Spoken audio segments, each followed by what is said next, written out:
Khair Witsendan Osman Dembele daka hat-trick Persia eka Norway. Lingba ki art liki asis jong kalin Mbappe bat kwe ke asis jong Ticho Mendy. Kumta ka France klub limno ya ka Norway da saulo wekol.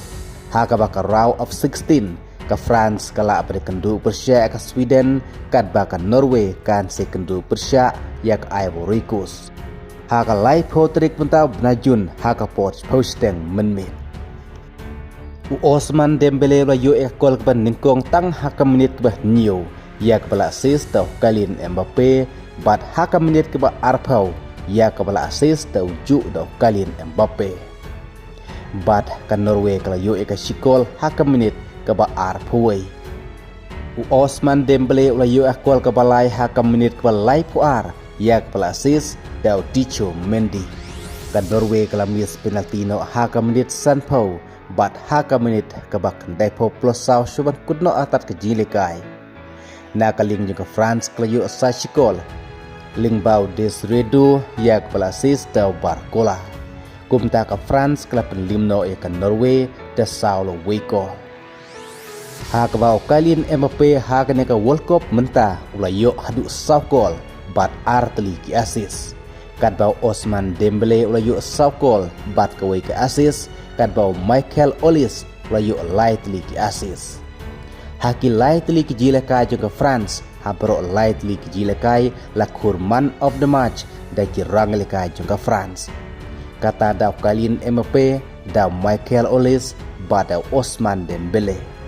Kumta haba pej bat bisyarhi ya ke France mentau snem kalong tim ba klanpa pakadon jekermen banpoy sya ke final World Cup.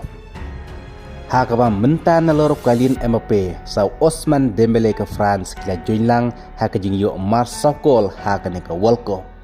Kad ba kalin Mbappe haka FIFA World Cup na di kat news ni madan ulayo kat rukol santali ki asis bat Sakol haka final kawai ke trofi World Cup arajar kat pra. Bat haka ne ke World Cup pentau snem arajar arpon riu laingut kirang lekai kila krwit hat-trick.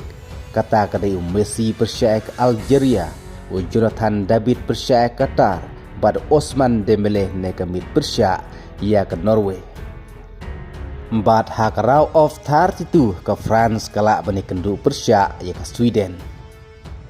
Kumta kirang elekai ki bela yo tap kol bun hakane ke World Cup menta kidai Messi san kol ukalin Mbappe sa kol, Erling Haaland sa kol, Vinicius Junior sa kol. Osman Dembele ru saukol.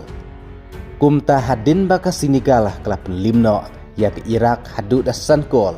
Kumta haka mijekan poin hak grup I ke France kendai poin ke Norway nru poin bat ke Senegal lai poin.